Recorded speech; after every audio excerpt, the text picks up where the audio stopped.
My name is Emily Carter. I'm 27 years old, and 3 weeks ago, my parents told my boss I was stealing money from the company. I didn't even know about it until my keycard stopped working. I still remember the exact sound it made. A dull, rejecting beep. Like the building itself had decided I didn't belong there anymore. At first I thought it was a glitch. Something simple, something fixable. But then I looked up and saw my manager Daniel already walking toward me, slowly, carefully, like I was something fragile or dangerous. "Emily," he said, voice low, "we need to talk." And in that moment, before he even said anything else, I knew something was very, very wrong. But what I didn't know was that my own parents were the reason. And what I definitely didn't know was that this was just the beginning of everything unraveling. Everything. Before we get into this, if you like intense real-life drama stories like this, go ahead and hit like, subscribe, and drop a comment telling me where you're watching from. I always read them, and it honestly means a lot. Okay, let me take you back to how all of this started, because none of this made sense, unless you understood my family. I grew up in a small suburb outside St. Louis. Nothing fancy. Quiet streets, trimmed lawns. Neighbors who waved but never really talked. My parents, Karen and Richard Carter, were the kind of people who cared deeply about appearances. Not happiness, not honesty, just appearances. My mom especially. She had this way of smiling in public that looked perfect. Too perfect, like she had practiced it in the mirror. But at home, that smile disappeared, replaced by something sharp. Critical, always watching, always judging. "Why would you wear that?" she'd say. "Do you really think that's flattering?" Even when I was a kid, I learned quickly nothing I did was ever quite right. My dad was quieter, but not in a comforting way. He didn't yell, he didn't argue, he just sided with her. Every time, even when she was clearly wrong. Especially then. So I became the easy child. The one who didn't fight back. The one who tried to keep the peace. And for a long time, it worked. At least, I thought it did. I moved out when I was 22, got my own apartment, worked my way up from a receptionist job to a financial coordinator position at a mid-sized logistics company. It wasn't glamorous, but it was stable. And for the first time in my life, I felt independent. Proud, even. My boss, Daniel, trusted me. My coworkers liked me. I had routines, structure, peace. And most importantly, distance from my parents. We still talked. Weekly calls, occasional dinners, just enough to keep things normal, just enough to avoid conflict. Or so I believed. Looking back now, I can see the cracks. The little warning signs I ignored. Like the way my mom always asked about my salary. Not casually, not like a curious parent, but like she was, evaluating it, comparing it. "And you handle company finances now?" she asked once, stirring her coffee slowly. "Yes," I said, "just accounts and internal tracking." She hummed. That was it, just, But something about it felt off, like she had filed that information away. For later.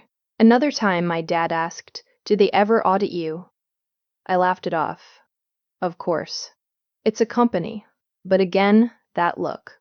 That quiet exchange between them. Like they knew something I didn't. I told myself I was imagining things. I always did. Because the alternative was too uncomfortable. Too complicated. So I ignored it and kept going. Everything stayed normal. Until about 2 months ago. That's when my mom started calling more often. At first, it seemed harmless. Just checking in, she'd say. But the conversation started to feel different, more probing, more specific. "So how much money do you actually manage?" she asked one night. "It's not like I have the money," I explained. "I just track it." "But you have access, right?" "I mean, technically, yes, but everything is monitored." She was quiet for a second. Then she said something that at the time I brushed off. But now, it sends chills down my spine. "People trust you a lot, Emily. It didn't sound like praise. It sounded like something else. I laughed awkwardly. Yeah, that's kind of the point. She didn't laugh. She just said, "Be careful," and changed the subject. I should have paid more attention. But I didn't, because a part of me still wanted to believe they were just normal parents, not whatever this was becoming. The real shift happened the night my dad asked for money. It was out of nowhere. "Emily," he said over the phone, voice unusually tense, "we're in a bit of a situation." My stomach dropped immediately. What kind of situation? "It's just temporary," he rushed. "We just need a little help." "How much?" There was a pause. "Around 10,000. I actually laughed. Not because it was funny, but because it didn't feel real. "Dad, I don't have 10,000 just sitting around." "You work in finance?" "That doesn't mean I'm rich." "Well, can you get it?" That's when something inside me shifted. A small, uncomfortable realization. "Get it? How?" Another pause. Then he said it. Casually. Too casually. Too casually. "I mean, you handle company funds, right?" My heart stopped. "No," I said immediately. "Absolutely not. It's just temporary. No." My voice was sharper than I'd ever spoken to him before. I could lose my job. I could go to jail. "It's not stealing if you put it back." "Yes, it is." Silence filled the line. Heavy. Tense. And then my mom's voice cut in. Cool. Controlled. Disappointed. "I didn't raise you to be so selfish." That word hit me harder than anything else. Selfish. For not committing fraud. I felt sick. "I'm not doing that," I said quietly. Another long pause. Then my dad sighed. "Forget we asked." And they hung up. Just like that. No argument. No yelling. Which in my family was worse, because silence meant something was coming. I didn't sleep that night, or the next. Something felt wrong. Deeply wrong. But I couldn't explain why. A week passed. Then another. They didn't call. Didn't text. Didn't respond when I reached out. It was like I didn't exist. And part of me thought, maybe this was it. Maybe they were just done with me. As painful as that was, it also felt strangely peaceful. Until the morning my keycard stopped working. Until Daniel looked at me like I was a stranger. Until he said those words that made my entire world collapse. "Emily, we've received a report." My throat went dry. "What kind of report?" He hesitated. Like he didn't want to say it. Like he was hoping I'd somehow confess, or deny it, or fix it, but I couldn't do anything, because I had no idea what was happening. "A complaint," he said finally. "From who?" Another pause. Longer this time, and then, "Your parents." Everything inside me went completely still, like time had just stopped. "That's not possible," I whispered. But even as I said it, I knew. Somewhere deep down, I knew. And that's when the real nightmare began. I just stared at him. I don't even think I blinked. "My parents?" I repeated. Like if I said it out loud enough times, it would start making sense. Daniel nodded slowly. "They called yesterday. Then they followed up with an email this morning." My chest tightened. "What did they say?" He hesitated again, shifting his weight like he was uncomfortable being the one delivering it. "They claimed you've been misusing company funds." The words didn't land right away. They floated, hung in the air, like they belonged to someone else's life. "Misusing how?" I asked, my voice barely there. "They said you've been transferring small amounts over time, that you thought no one would notice." I felt like I was going to throw up. "That's not true." "I know," he said quickly, but the way he said it wasn't certainty. It was hope. And that hurt more. "They also said," he continued carefully, "that they warned you to stop, that you refused." I actually took a step back, like he'd physically shoved me. "No, that didn't happen." I stopped, because suddenly that phone call came rushing back, The one where they asked for $10,000. The one where I said no. The one where my mom called me selfish. My stomach dropped. Hard. They asked me for money, I said, the words tumbling out. A couple weeks ago. A lot of money. I said no, that's all that happened. Daniel watched me closely. Did they mention where they thought you'd get the money from? Yes, I said immediately. They hinted at this, but I shut it down, completely. He nodded slowly. Okay. But again, that okay wasn't solid. It was cautious, measured, like he was filing it away. We stood there in the lobby, people passing behind us, the normal hum of the office continuing like nothing was wrong. But for me, everything had tilted. I need you to come with me, he said gently, and I knew exactly what that meant. The conference room. The one no one wanted to be called into. The one with no windows. Where conversations changed careers. Or ended them. I followed him without another word. My legs felt numb, like they weren't fully connected to me. Inside, HR was already waiting. Of course they were. 2 people. Laptops open, faces neutral in that very specific, practiced way. Emily, one of them said, offering a tight smile. Thank you for coming in. I sat down slowly. My hands were cold. Before we begin, she continued, we want to assure you that this is just a preliminary discussion. That word again. Preliminary. Like everything was still undecided.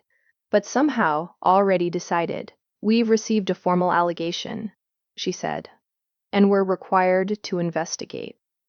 I understand, I said, even though I didn't. Not really.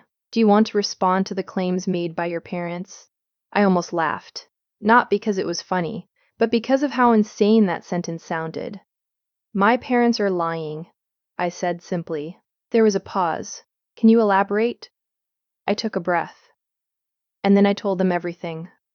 The phone call. The request for money. The suggestion? No. The implication. That I could take it from work. How I refused. How they went silent after that.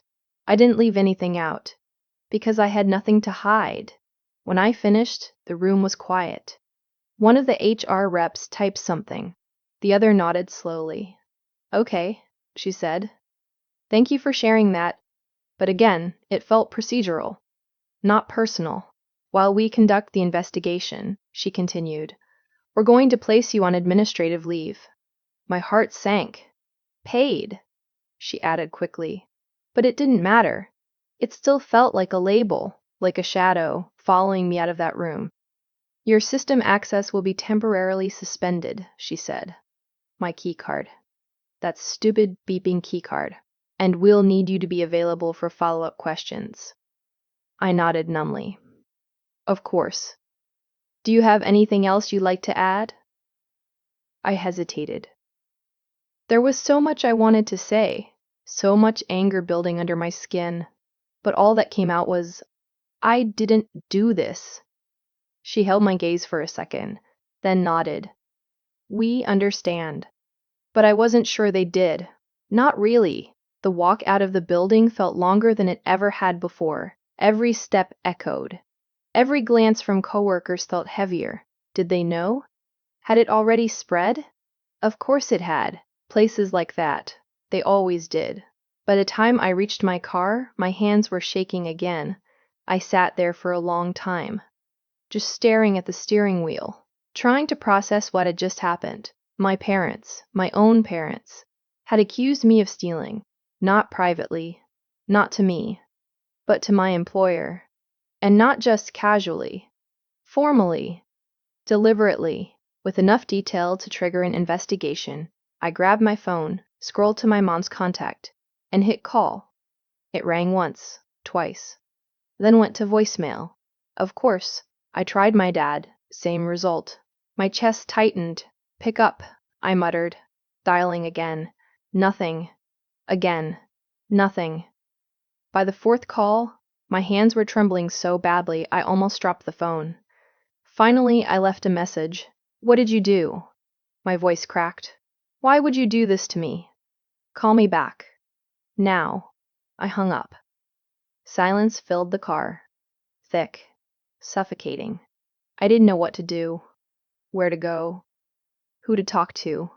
And that's when one name popped into my head. Megan. My best friend. The only person who had ever really seen my family for what they were. I called her immediately. She picked up on the second ring. Hey, Em, they told my boss I'm stealing money. The words came out fast, sharp, panicked. There was a pause. Then what? My parents. They called my job. They made a report. I'm suspended, Megan. I'm literally suspended. Silence. Then I heard her inhale slowly. Okay, she said. Calm, grounded. Where are you? In my car. Are you okay? No. Okay. I'm coming to you. Send me your location. I didn't argue, didn't question it. I just sent it. And waited. The next 20 minutes felt like hours. Every thought spiraled into something worse. What if they believed my parents? What if they found anything that looked suspicious? What if this ruined my career, my future, my life? When Megan finally pulled up, I almost cried just seeing her. She got out of her car quickly and slid into the passenger seat without a word. Then she looked at me. Really looked. Start from the beginning, she said. So I did. Again. This time slower, more detailed. And as I talked, I watched her expression change, from confusion to disbelief to something else. Something sharper. Em? She said quietly when I finished. Yeah? This isn't random. My stomach dropped. I know. No, she said, shaking her head. I mean, this feels intentional. A cold chill ran down my spine. What are you saying? I'm saying, she paused, choosing her words carefully, your parents didn't just panic and call your job. They planned this. I stared at her. That doesn't make sense. Doesn't it? Yes, I said immediately. Why would they do that? She held my gaze. Because you said no. The words hit me like a punch. They were desperate for money. You refused. And now, suddenly, there's an accusation that lines up perfectly with what they asked you to do? I shook my head. No. That's insane. But even as I said it, it didn't feel impossible. Just horrifying. They're trying to punish you, Megan said softly. By ruining my life? Or, she hesitated, by forcing your hand. My breath caught. What do you mean? If your job is on the line? If you're scared enough? She leaned closer, her voice lowering. Maybe you'd reconsider getting them that money. I went completely still, because suddenly everything clicked into place. The questions about my job, the focus on access, the timing, the silence after I refused, and now this. It wasn't just anger, it wasn't just revenge. It was leverage. Oh my God, I whispered. Megan nodded slowly. Yeah. My chest tightened so hard it hurt. They're trying to blackmail me. The words felt unreal, heavy, ugly. But they fit too well. I need them to call me back, I said, grabbing my phone again. They will, Megan said. How do you know? She gave me a look. Because if I'm right, this isn't over. And right on cue, my phone lit up. Incoming call, Mom. My hand froze. Megan glanced at the screen, then back at me. Answer it, she said quietly. My heart was pounding so loud I could hear it in my ears. I hit accept. Hello. There was a pause. Then my mom's voice came through. Calm. Composed. Like nothing was wrong. Emily. I swallowed hard. Why did you call my job? Another pause. Then, because we were worried about you. I actually felt my vision blur. Worried? I repeated. You told them I was stealing. We told them what we believed to be true. That's a lie! Lower your voice, she snapped. The shift was instant, sharp, familiar. I didn't do anything, I said, my voice shaking.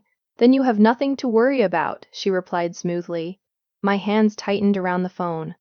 Why would you do this? There was a silence on the other end. Long, heavy. And then she said something that made my blood run cold. You should have helped your family when you had the chance. I felt like the air had been sucked out of the car. That's what this is about, I whispered. Don't twist things, she said. We're just trying to make sure you're making good choices. You're trying to ruin me. No, she said softly. We're trying to teach you. Tears burned in my eyes. This is insane, is it? She asked calmly. Because from where we're standing, you're the one who chose this path. I couldn't believe what I was hearing. You reported me for a crime I didn't commit. We raised you better than this, Emily. I didn't do it. My voice cracked. Loud. Desperate. And for a moment, there was silence. Then she spoke again. Quieter this time, almost gentle. You still have time to fix things. My stomach twisted. What does that mean? Another pause. And then, we'll talk soon. The line went dead. I slowly lowered the phone. My entire body felt numb. Megan was staring at me. What did she say? I swallowed hard. They're not done. A cold, sinking feeling settled deep in my chest. Because now, it wasn't just an accusation anymore. It was something worse. Something calculated. Something deliberate. And I had a terrifying feeling that this was only going to get worse. I didn't go home right away. I couldn't. The idea of sitting alone in my apartment with all of this spinning in my head felt unbearable. So I ended up at Megan's place, curled up on the corner of her couch, still in my work clothes, staring at nothing. The TV was on, but muted. Just flickering light across the walls. Neither of us had really spoken in a while, because what was there to say? My own parents had just tried to destroy my life, and not in some vague, emotional way, in a documented, professional, career-ending way. That wasn't normal, Megan said finally. Her voice cut through the silence, calm but firm. I know, I whispered. No, Em, that wasn't just manipulation. That was strategy. I hugged my arms tighter around myself. I don't understand how they got here. She looked at me. You've been dealing with versions of this your whole life. I shook my head. No, not like this. They've been controlling, sure, critical. But this is escalation, she finished. The word landed heavy. Because it was true. This wasn't new behavior. It was just bigger, more dangerous. I thought back to all the little things I used to brush off. The guilt trips, the silent treatments, the subtle digs disguised as concern. They had always needed control, always needed leverage. And for the first time, they didn't have it, so they created it. I feel like I don't even know them, I said quietly. Megan didn't respond right away. Then she said something that made my chest tighten. I think you do. You just never had to see them push this far before. That night, I barely slept. Every time I closed my eyes, I saw Daniel's face. The HR room, that moment when he said, "Your parents." It replayed over and over, like my brain was trying to force me to accept it. By morning, I felt hollow, drained. But the situation didn't care how I felt, because by 9:12 a.m., my phone buzzed. An email from HR. My stomach dropped as I opened it. Subject line, follow-up request. Urgent, I scanned it quickly. They wanted documentation, access logs, transaction clarifications, and then one line that made my chest tighten. We have identified several transactions that require further explanation. My heart started pounding. What transactions? I hadn't done anything. I opened my laptop immediately, logging into my personal email, trying to think, trying to remember. Was there anything that could look suspicious? Anything at all? No, I muttered to myself. No. Megan walked into the room, coffee in hand. What's wrong? I turned the screen toward her. She read it, her expression tightening. Okay, she said slowly. This doesn't mean you did anything wrong. They found transactions, I said. That's not nothing. It could be normal activity, just flagged because of the accusation. But what if it's not? She set the coffee down. Then we figure it out. I shook my head, panic rising again. What if they twist it? What if my parents gave them something, or made something up that sounds convincing? Megan leaned forward. Then we counter it with facts. I laughed weakly. You make that sound so simple. It's not simple, she said, but it's doable. I wanted to believe her. I really did. But everything felt like it was slipping out of my control, and I hated that feeling. Because I had spent years building a life where I was in control, and now it was all being taken away by the people who were supposed to protect me. I spent the rest of the morning going through everything I could think of, old emails, notes, anything that could help explain my work. But there was nothing unusual, nothing that stood out, which somehow made it worse. Because if I couldn't see a problem, what were they seeing? By early afternoon, my phone buzzed again. Another call. From my mom. I froze. Megan looked up immediately. Answer it, she said again. This time, my hands didn't shake as much. Maybe because the fear was starting to turn into something else. Anger. I picked up. What do you want? There was a small pause. Then her voice. Smooth as ever. That's not a very nice way to answer your mother. Stop, I said flatly. Just stop. What do you want? Another pause. Then we heard you've been suspended. My chest tightened. Of course they knew. How? I demanded. We have our ways, she said vaguely, which really meant they were watching, or asking, or spreading this already. I didn't do anything, I said. You keep saying that, because it's true. Silence. Then she sighed. Emily, this doesn't have to get worse. My jaw clenched. You made it worse. No, she said calmly. You did, when you refused to help us. There it was again, that twisted logic. That doesn't justify this. It explains it. I closed my eyes for a second, trying to stay calm, trying not to scream. What do you want? I asked again. This time, she didn't dodge it. 15,000. I actually laughed. Sharp. Disbelieving. It was 10 before. Well, she said lightly, situations change. My stomach turned. You're extorting me. No, she replied. We're giving you an opportunity. To what? Buy back my own life? To fix a situation that you helped create. I didn't create this. Her tone hardened slightly. You could have prevented it. My grip tightened on the phone. I'm not doing this. A pause. Longer this time. Heavier. Then I hope your company finds everything they're looking for. The line went dead. I stared at the phone, my entire body buzzing with adrenaline. Megan didn't need to ask. She already knew. They asked for money, I said. How much? 15. Her expression darkened. And if you don't... I swallowed. They let this play out. She exhaled slowly. Okay. I repeated.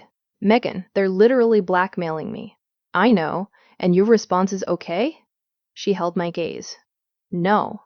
My response is we're not letting them win. Something in her tone shifted. More focused. More certain. And for the first time since this started, I felt a flicker of something else. Not hope. Not yet. But something close. What are you thinking? I asked. She hesitated, then said, I think this just became bigger than your job. My stomach dropped. What do you mean?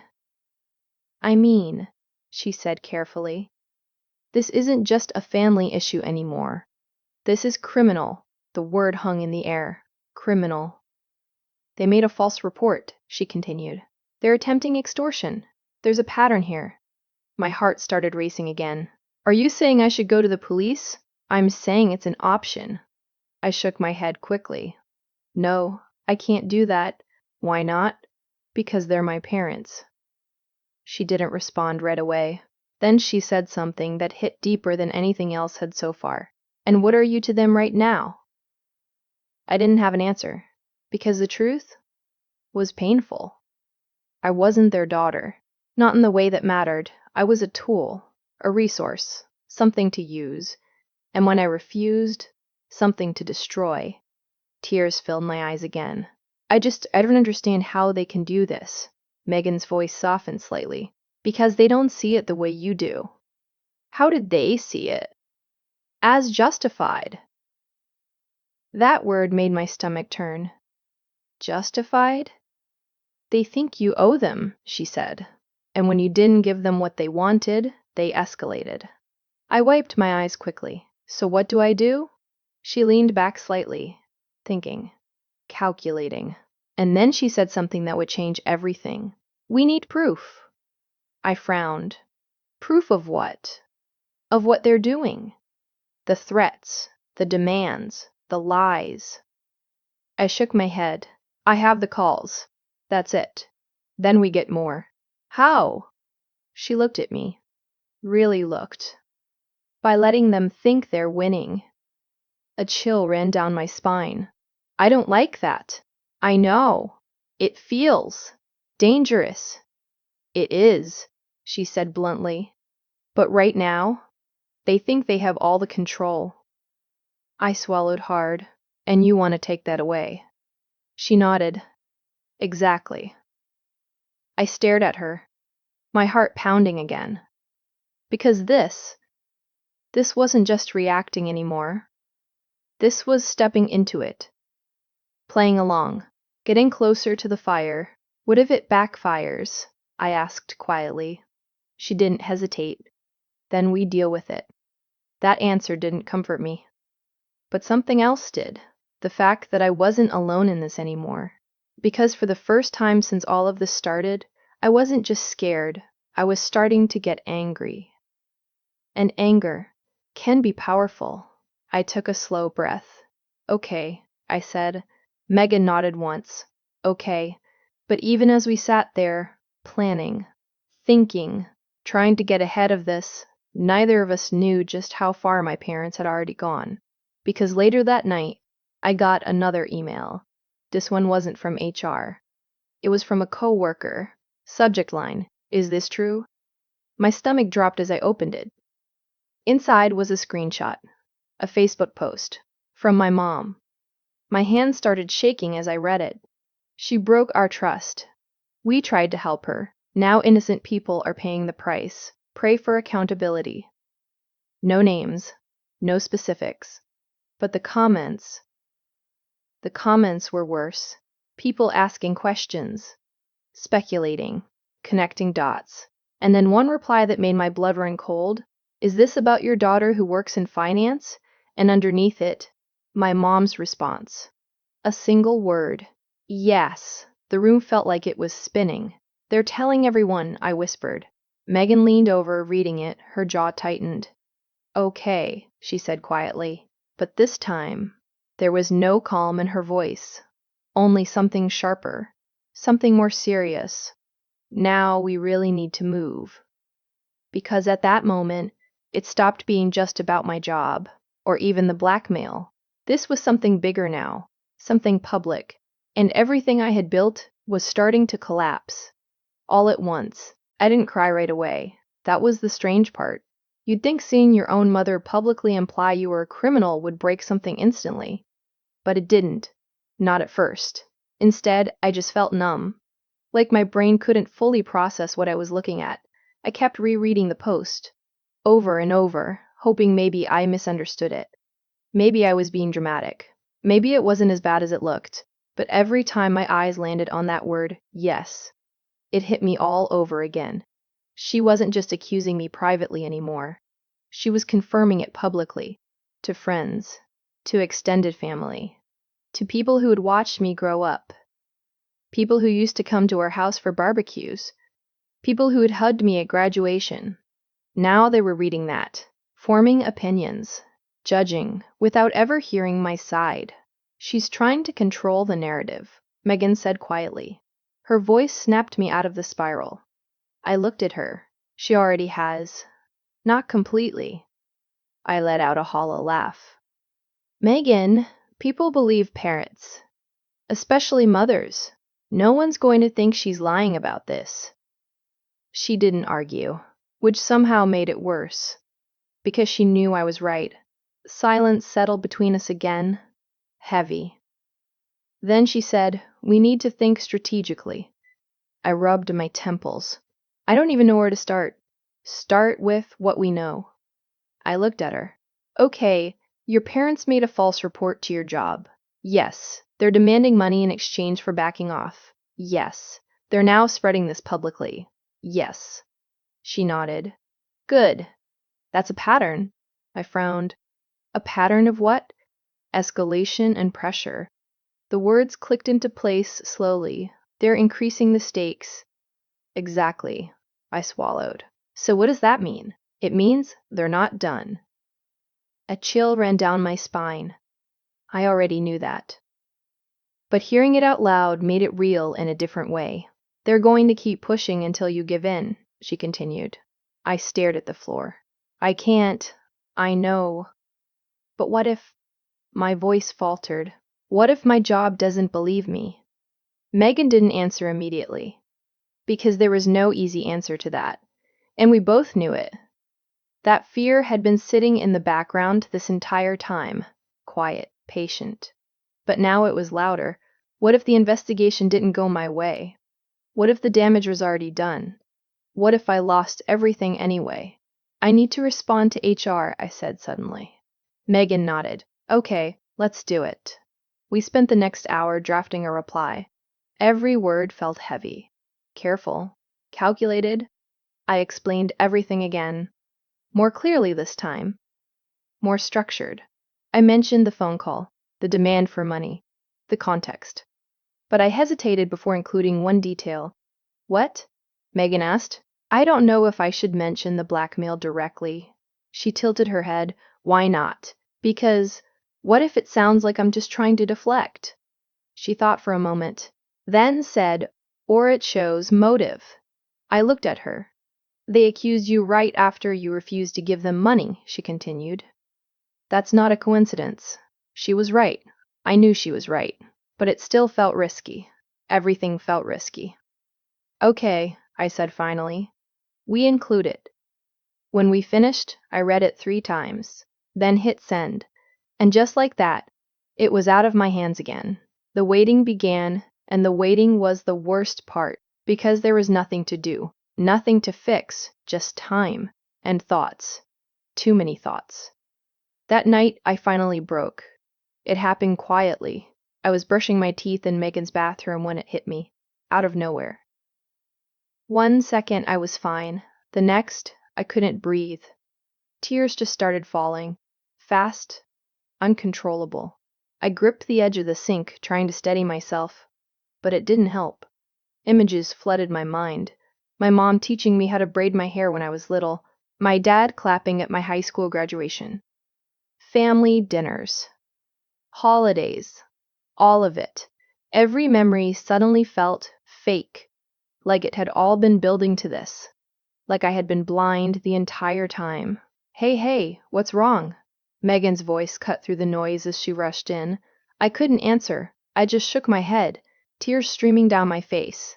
She wrapped her arms around me without hesitation, and that's when I finally said it. They hate me. The words came out broken, barely audible. But she heard them, and she tightened her grip. No, she said firmly. This isn't about hate. Then what is it? I cried. It's about control. That word again. Control. They don't hate you, she continued. They're reacting to losing control over you. But this, I gestured helplessly. This is insane. I know. I don't even recognize them anymore. She pulled back slightly, looking at me. Or maybe you're finally seeing them clearly. That hit harder than I expected. Because deep down, I had wondered that too. If this wasn't new. If this was just the truth. Finally exposed. I wiped my face, trying to calm down. I feel like my whole life just got flipped upside down. She nodded. Because it did. I let out a shaky breath. What if I lose my job? Then we figure out the next step. What if no one believes me? Then we make them. Her confidence felt different now. Stronger. Like she wasn't just comforting me anymore. She was planning something. I noticed it. The shift. You keep saying that, I said slowly. She hesitated. Just for a second. Then, because I've been thinking about this a lot. My stomach tightened. What does that mean? She looked at me carefully, like she was deciding how much to say. Then she sighed. Okay, I didn't want to bring this up until I was sure. Sure about what? That this wasn't just a one-time thing. My heart started racing again. Megan, what are you talking about? She sat down on the edge of the bed, gesturing for me to sit too. So I did. Slowly, confused. Nervous. I've seen this before, she said. I frowned. What do you mean? Not exactly like this, but similar patterns. In who? She hesitated again, then said quietly, My aunt. I blinked. What? She did something like this to my cousin a few years ago. My stomach dropped. What happened? She accused her of stealing from her business. The air left my lungs. Did she? No. Then why? Money, Megan said simply. Control. Same things we're seeing now. I felt a chill run through me. What happened to your cousin? She almost lost everything, Megan said. Her job, her reputation, her mental health. My chest tightened. Almost? Megan nodded. She had someone help her. Who? A lawyer. And someone who helped her gather evidence. I leaned forward. Evidence of what? Of the lies. My heart was pounding again, because suddenly, this wasn't just some vague idea anymore. This was real. Possible. You've been thinking about this since it started, haven't you? I asked. She nodded. Yeah, why didn't you tell me? Because I didn't want to overwhelm you if it turned out to be nothing. I let out a breath. It's definitely not nothing. No, she said. It's not. We sat there in silence for a moment. Then I asked the question that had been building in my mind. What are you suggesting? She looked at me. Steady. Focused. I'm suggesting we stop reacting and start building a case. My pulse quickened. A case? Yes. Against my parents? Yes. The words felt surreal, heavy, but also strangely empowering. What would that even look like? I asked. She didn't hesitate this time. Documentation, recordings, messages, anything that proves what they're doing. I swallowed. And then what? Then we use it? How? She held my gaze. At the right time. A slow, unfamiliar feeling started to spread through my chest. Not fear, not panic, something else. Something sharper. Determination. Because for the first time since all of this started, I wasn't just trying to survive it. I was thinking about fighting back. What if they go further? I asked quietly. They will, Megan said. Her honesty was brutal, but necessary. And when they do, she added, we'll be ready. I took a deep breath, then nodded. Okay. Megan nodded back. Okay. But neither of us said the part that we were both thinking. That this was about to get a lot bigger. Because if my parents were willing to do this already, there was no telling what they'd do next. And we were about to find out. The next morning felt different. Not better. Not calmer. Just clearer. Like the fog had finally lifted and I could see exactly how bad things were. And for the first time, I wasn't just reacting. I was preparing. I sat at Megan's kitchen table staring at my phone. Her words from the night before kept replaying in my head. We stop reacting and start building a case. It sounded strong, empowering, but actually doing it, that was something else entirely. Because to build a case, I had to engage with him. On purpose, I had to let them talk. Let them push. Let them believe I was cracking. My stomach twisted at the thought. I don't know if I can do this, I said quietly. Megan looked up from her laptop. You can. What if I say the wrong thing? Then we adjust. What if they realize what I'm doing? She shook her head. They won't. Not if we play it right. I wasn't so sure. My mom especially, she was perceptive, manipulative, always reading between the lines, but Megan seemed confident, and right now, that was all I had to hold on to. So what's the plan? I asked. She turned the laptop toward me. I started outlining everything. On the screen was a document, organized, detailed. It honestly looked like something a lawyer would put together. Timeline, she said, pointing, from the moment they asked for money to now. I scanned it. The phone call, the silence, the report to my job, the blackmail, the Facebook post. Seeing it all laid out like that made it feel even more real, more intentional. This isn't random, Megan said. This is a pattern of behavior. I nodded slowly. So step 1, we gather direct evidence. How? She leaned forward slightly. You talk to them. My chest tightened. Again? Yes. And say what? The opposite of what you've been saying? I frowned. You mean agree with them? Not fully, she said. Just enough to keep them talking. I hated that idea immediately. That feels like lying. It is, she said plainly. But right now, they're the ones lying about you. This is about protecting yourself. I knew she was right. But it still felt wrong. I don't like it, I admitted. I know. But you don't have to like it. You just have to do it. I took a deep breath. Okay, so I talked to them. What exactly are we trying to get? Clear statements, she said. Them asking for money. Them linking it to the situation at your job. Anything that shows intent. And we record it? She nodded. Yes. My stomach flipped again. Recording my own parents.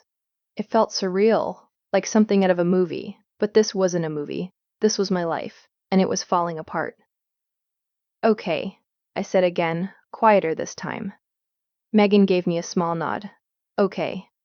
I picked up my phone, stared at my mom's contact. My thumb hovered over the call button. Wait, Megan said. I looked up. Put it on speaker.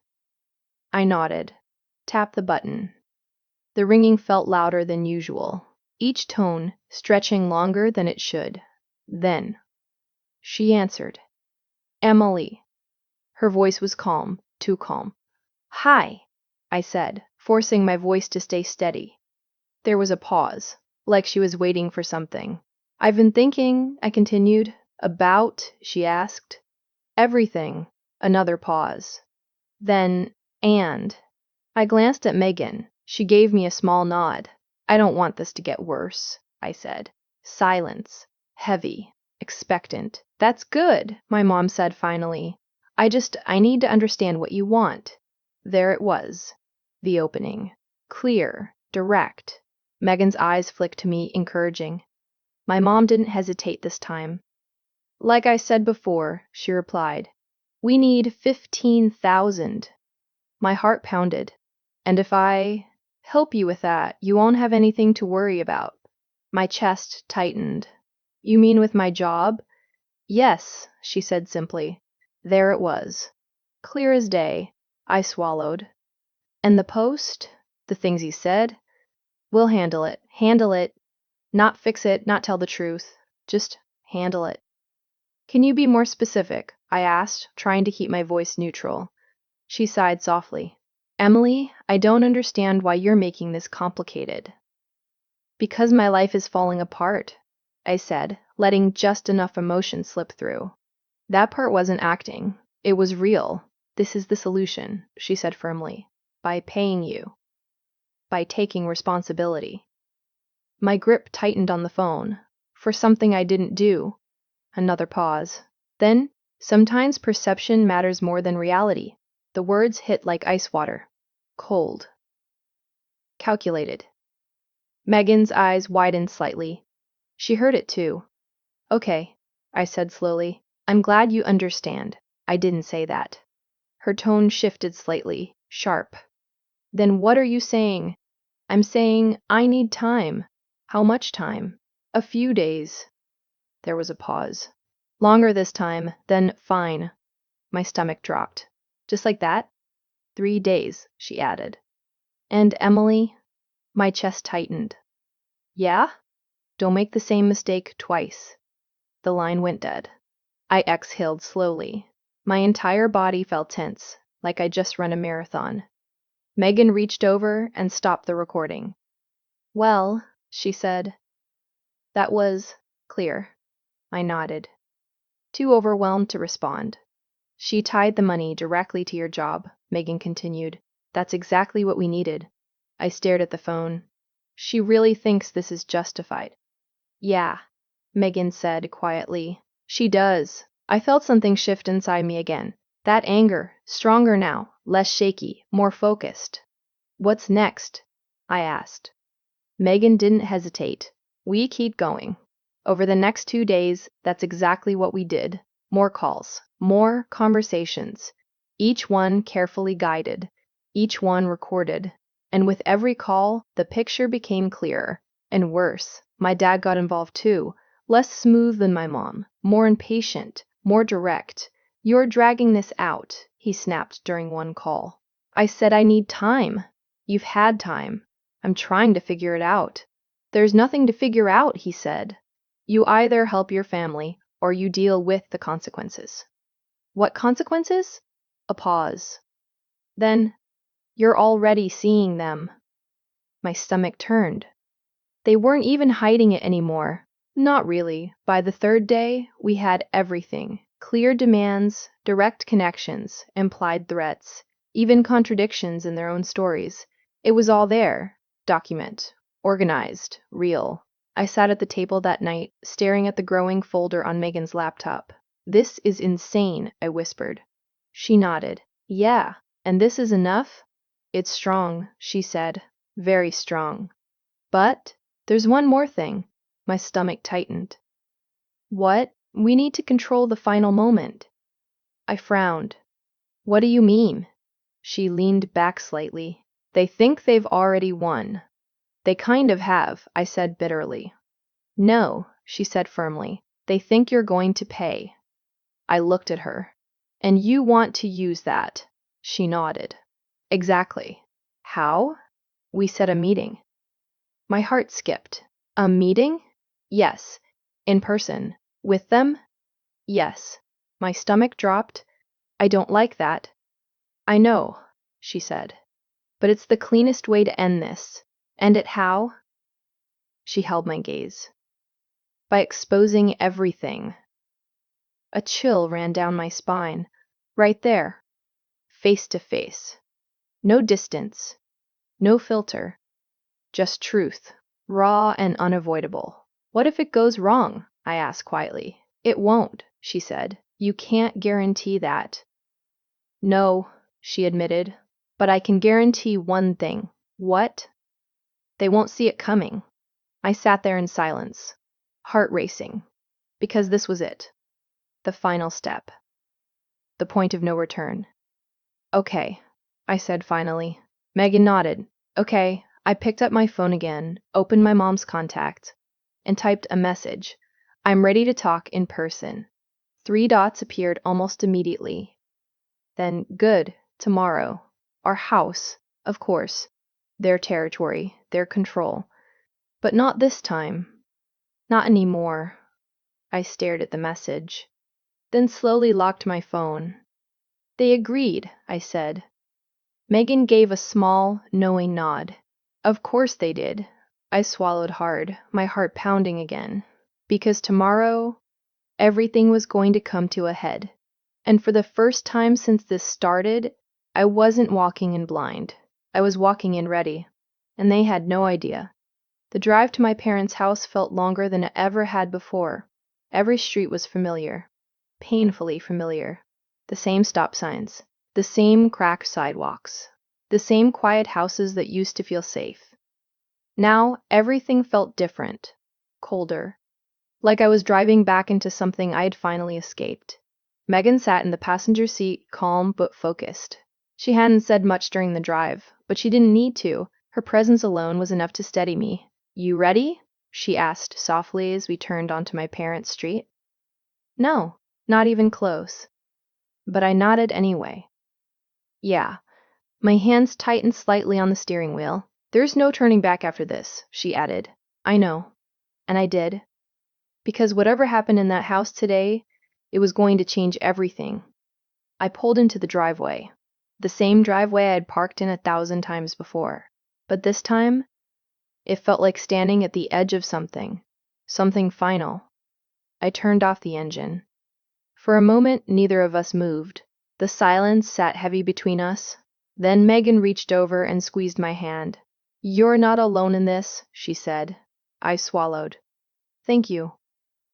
We stepped out of the car. The air felt still. Too still. Like even the neighborhood was holding its breath. I walked up to the front door slowly. Each step deliberate. Measured. And then I knocked. 3 short knocks. Just like I always used to. For a split second, I felt like a kid again, waiting for my mom to open the door, waiting for things to feel normal, but that feeling disappeared the moment the door swung open.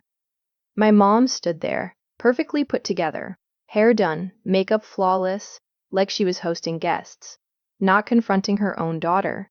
"Emily," she said, a thin smile forming. Then her eyes flicked to Megan. "And you brought company." Her tone shifted slightly. Cooler. More guarded. "This is Megan," I said. "She's here with me." "I gathered that," my mom replied. She stepped aside anyway. "Come in." We walked inside. The house smelled exactly the same.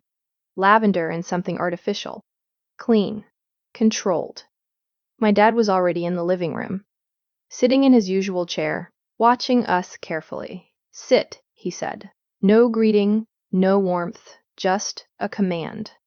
I sat on the couch, Megan beside me, my parents across from us. For a moment, no one spoke. The tension was thick, almost suffocating. Then my mom broke it. "So," she said, folding her hands neatly in her lap, "you're ready to fix this?" I took a slow breath, kept my voice steady. "I'm ready to talk." Her smile didn't change. "But are you ready to take responsibility?"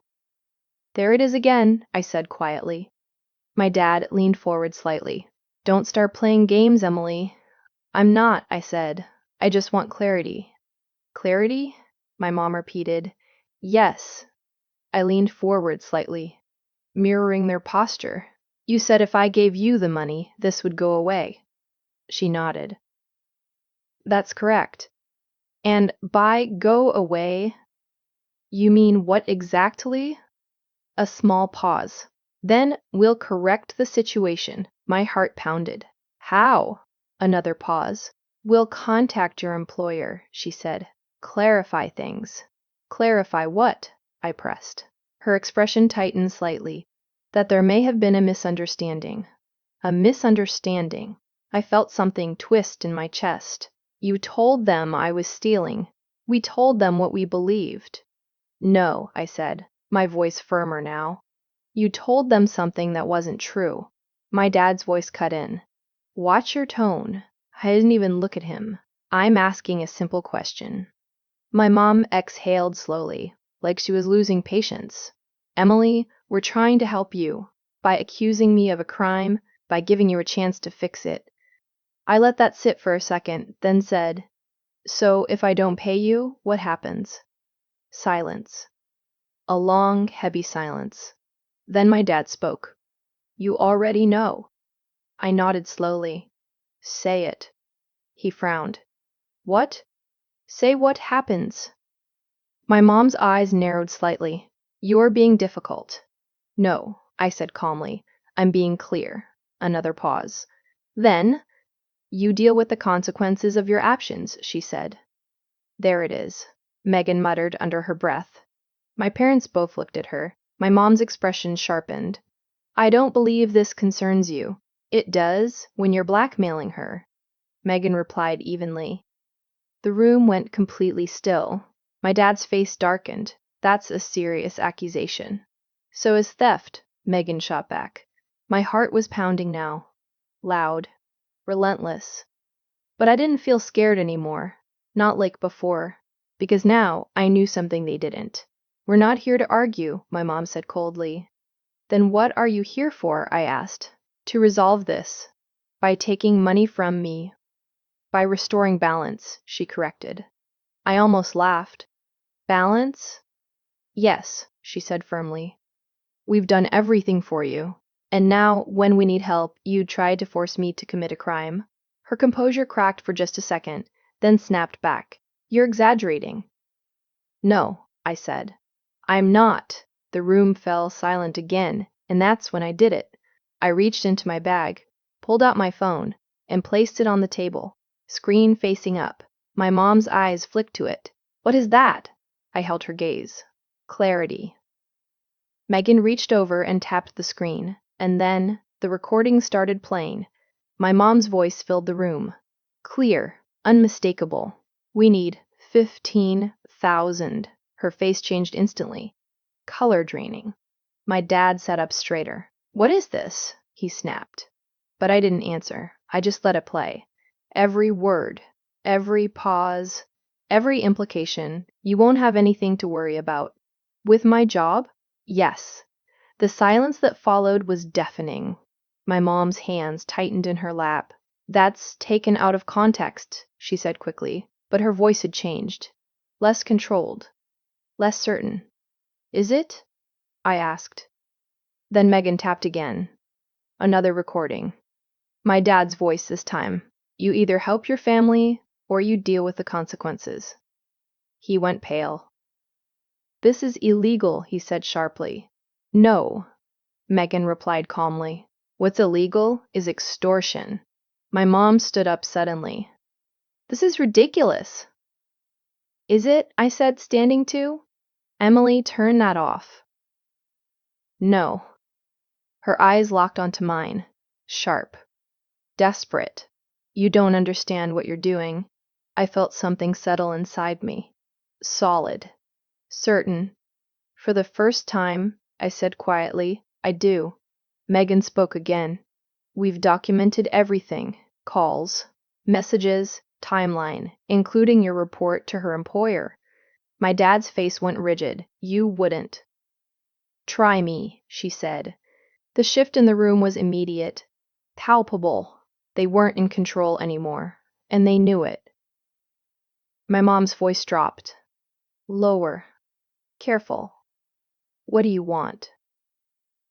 I looked at her. Really looked. At the woman who raised me, who was supposed to protect me, and instead tried to destroy me. I want you to tell the truth, I said. Silence. To my employer. To everyone you've told. That's not necessary. Yes, I cut in. It is, my dad scoffed. And if we don't, I didn't hesitate. Then this goes further. Megan added quietly. Much further. Another long silence. My mom looked at my dad, then back at me, calculating.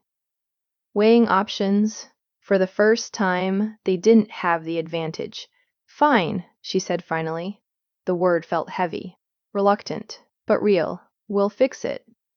I held her gaze. No more lies.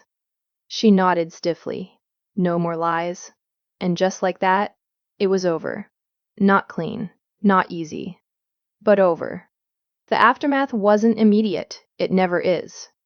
But within days, things started to shift. My parents contacted my company, retracted their claims, called it a misunderstanding. HR followed up with me. Carefully. Cautiously. But differently this time. The tone had changed. The suspicion wasn't gone completely, but it was fading. And eventually I got the call. Emily, Daniel said, his voice steady, we've concluded the investigation. My heart pounded, and we found no evidence of misconduct. I closed my eyes. Relief hit me like a wave. Strong, overwhelming. You are cleared to return to work. I didn't realize I was holding my breath until that moment. Thank you, I whispered. But things weren't the same. They couldn't be. Not after this. Some coworkers looked at me differently. Some avoided me. Some quietly supported me. But the truth was out there now. And slowly, things started to settle. As for my parents, I haven't spoken to them since that day. Not really. They sent messages. Apologies that didn't feel like apologies. Excuses dressed up as concern. But I didn't respond. Because for the first time in my life, I understood something clearly.